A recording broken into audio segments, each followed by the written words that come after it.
Halo teman-teman, kita akan bersama-sama saat ini merenungkan firman Tuhan. Kita akan masuk dalam permenungan dan sebelumnya kita akan berdoa terlebih dahulu. Mari kita berdoa. Ya Allah yang baik, kami saat ini bersama-sama dalam persekutuan media online ini. Kami mohon Tuhan berkati kami supaya kami mampu untuk mengerti apa yang menjadi kehendak Tuhan dalam hidup kami. Tuntun kami dalam pembacaan kami, sehingga kami mengerti apa yang Tuhan kehendaki. Dalam nama Tuhan Yesus Kristus kami berdoa. Amin. Ya teman-teman, bacaan kita diambil dari Yohanes 1 ayat 6-8 dilanjutkan dengan ayat 18-28. Saya akan membacakannya. Yohanes 1 ayat 6-8 lanjut ayat 18-28. Datanglah seorang yang diutus Allah, namanya Yohanes. Ia datang sebagai saksi untuk memberi kesaksian tentang terang itu, supaya oleh dia semua orang menjadi percaya. Ia bukan terang itu, tetapi ia harus memberi kesaksian tentang terang itu. Kita lanjutkan ayat 18. Tidak seorang pun yang pernah melihat Allah, tetapi anak tunggal Allah yang ada di pangkuan Bapa, dialah yang menyatakannya. Dan inilah kesaksian Yohanes ketika orang Yahudi dari Yerusalem mengutus beberapa imam dan orang-orang Lewi kepadanya untuk menanyakan dia, "Siapakah engkau?" Ia mengaku dan tidak berdusta, katanya, "Aku bukan Mesias." Lalu mereka bertanya kepadanya, "Kalau begitu siapakah engkau, Elia?" Dan ia menjawab, "Bukan." "Engkau kan nabi yang akan datang?" Dan ia menjawab, "Bukan." Maka kata mereka kepadanya, "Siapakah engkau? Sebab kami harus memberi jawab kepada mereka yang mengutus kami. Apakah katamu tentang dirimu sendiri?" Jawabnya, "Akulah suara orang yang berseru-seru di padang gurun, luruskanlah jalan Tuhan, seperti yang telah dikatakan Nabi Yesaya." Dan di antara orang-orang yang diutus itu ada beberapa orang Farisi. Mereka bertanya kepadanya, katanya, "Mengapa engkau membaptis jika engkau bukan Mesias, bukan Elia, dan bukan Nabi yang akan datang?" Yohanes menjawab mereka, katanya, "Aku membaptis dengan air, tetapi di tengah-tengah kamu berdiri dia yang tidak kamu kenal, yaitu dia yang datang kemudian daripadaku. Membuka tali kasutnya pun aku tidak layak." Hal itu terjadi di Betania yang di seberang sungai Yordan, di mana Yohanes membaptis. Teman-teman yang dikasihi Tuhan, Advent berarti penantian, masa menunggu. Advent itu adalah 4 hari Minggu, masa raya Natal, sebelum malam Natal dan sebelum hari Natal itu sendiri. Masa menunggu ini dipahami sebagai apa sih sebenarnya? Masa menunggu ini adalah mengingatkan kita bahwa kita pun sedang dalam tahap menunggu. Kalau pada saat itu menunggu kelahiran Yesus, ada beberapa kejadian yang mendahuluinya, antara lain kehamilan Elizabeth, antara lain kejadian tentang Yohanes yang membaptis banyak orang, yang menggenapi nubuatan dari Yesaya, gitu ya. Dia adalah orang yang berseru di padang gurun untuk mempersiapkan jalan bagi sosok Mesias. Pada saat itu orang diundang untuk menunggu dengan melakukan perbuatan yang baik. Yohanes mengajak untuk bertobat, luruskanlah jalan bagi Tuhan, luruskanlah jalan Tuhan.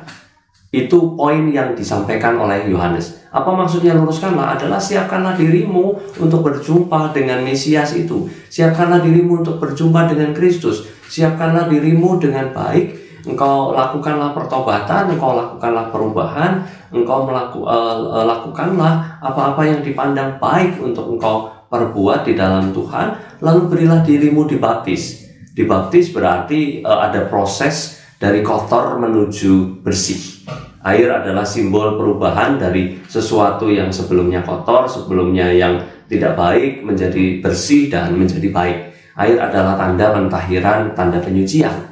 Nah, teman-teman, kalau kita lihat, kita juga sedang dalam penantian. Siapapun kita, penantian untuk apa sebenarnya? Kita paling tidak menanti kedatangan Yesus, ya, atau kita menanti akhir hidup kita sendiri. Memang sih bagi kita remaja mungkin kita menganggap hidup kita masih panjang. Tetapi saya ketika remaja sudah kehilangan 2 orang teman yang mereka juga dipanggil Tuhan. Satu karena sakit, satu karena kecelakaan. Nah, dalam kaitan dengan itu kita tidak bisa menebak umur kita tidak bisa menebak berapa lama kita hidup, kita tidak bisa menebak berapa panjang masa waktu kita hidup di dunia ini. Maka dari itu pesan dari Yohanes Pembaptis ini juga berguna buat kita, bukan hanya untuk papa mama yang usianya sudah bertambah, bukan hanya untuk opa oma, kakek nenek, eyang, opung dan sebagainya, bukan, tetapi juga untuk kita. Kenapa? Karena kita suatu saat harus mempertanggungjawabkan kehidupan kita di hadapan Tuhan ketika kita kembali kepadanya. Dan masa kita masih punya kesempatan ini disebut masa Advent kehidupan kita, masa penantian kehidupan kita, di mana kita diminta untuk mempersiapkan diri dengan baik. Tentunya teman-teman, kalau kita merujuk pada bacaan yang kita baca tadi, Yohanes pasal 1 gitu ya, ayat 6 sampai 8, dilanjutkan ayat 16 sampai 18, kita menjumpai bahwa kita diminta untuk mempersiapkan diri dalam masa Advent kehidupan kita. Masa Advent kehidupan kita itu bukan hanya Advent 1 tanggal 22 November, 29 November, lalu kemudian ngitung tanggal gitu, bukan. Tetapi Advent yang sejati adalah Advent kita dalam hidup kita sehari-hari, di mana kita menanti pertanggungjawaban kita kepada Tuhan. Dan saat kita sadar bahwa kita siap dengan pertanggungjawaban itu, maka kita akan melakukan yang terbaik dalam hidup kita. Orang Jawa sering bilang eling dan waspodo.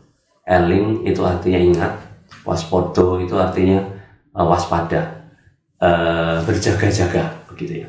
Jadi setiap orang yang mendengar seruan dari Yohanes Pembaptis ini akan diajak untuk ingat bahwa engkau ada dalam masa penantian. Ingat bahwa engkau harus waspada. Waspada seperti siapa sih? Seperti gadis-gadis yang bijaksana. Kalau kita lihat di bacaan yang lain, bukan seperti gadis-gadis yang bodoh, gadis-gadis yang bersiap menanti mempelai laki-laki itu yang membawa pelita, yang pelitanya itu tetap menyala meskipun mereka menunggunya cukup lama, tetapi mereka bersiap untuk menghadapi segala sesuatu yang mereka punya cadangan, mereka well prepared. Nah, disinilah yang ingin Yohanes Pembaptis sampaikan untuk kita di perenungan minggu ini. Teman-teman harus siap juga ketika teman-teman menjalani kehidupan, di dalam kehidupan remaja teman-teman, untuk memperbaiki diri, untuk melakukan pertobatan, dan untuk membuktikan bahwa teman-teman yang sudah dibaptis, baptisan Anda itu adalah baptisan yang sungguh,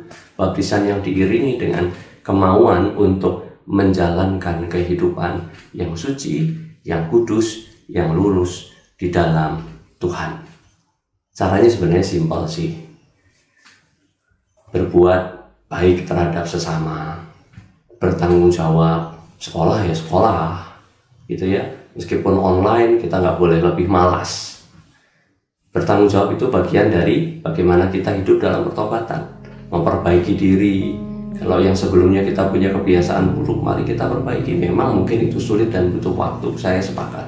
Tetapi paling tidak ada proses yang mengiringinya. Meskipun sedikit, hargailah proses itu. Meskipun sedikit, mari kita perjuangkan apa kebiasaan buruk Anda. Coba diamati. Satu aja temukan kebiasaan buruk Anda. Mungkin ada di antara kita yang pemarah.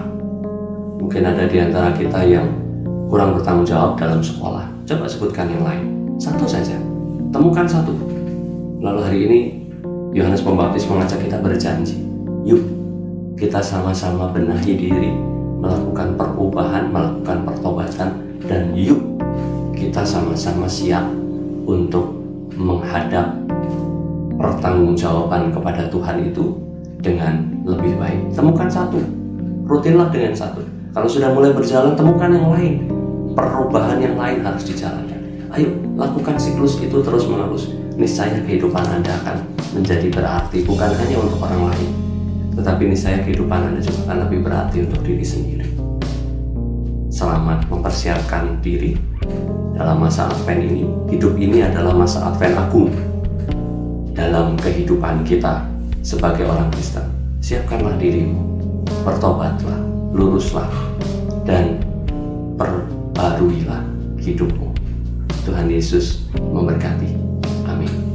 Mari kita berdoa. Terima kasih untuk pertolongan Tuhan sehingga kami saat ini boleh bersama-sama mengenang kembali seruan dari Yohanes Pembaptis untuk mengajak kami, anak-anak muda, anak-anakmu untuk hidup di dalam kehendak Tuhan, mengembalikan diri pada trek-trek kehidupan yang baik.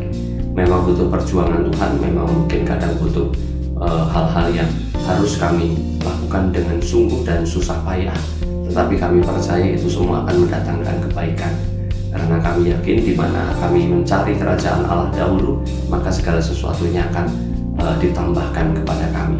Maka dari itu di masa Advent ini, ketika kami mempersiapkan diri memasuki Natal, kami juga diingatkan untuk memasuki masa Advent Agung, untuk kami menjalani kehidupan yang berkenan di hadapan Tuhan. Berkati satu kebiasaan buruk kami yang kami tadi sudah sebut untuk dapat diubah menjadi sebuah kebiasaan yang baik, untuk dapat diubah menjadi sebuah perilaku yang baik dalam pertobatan. Dengarkanlah doa kami Tuhan, dalam nama Tuhan Yesus Kristus kami berdoa. Amin.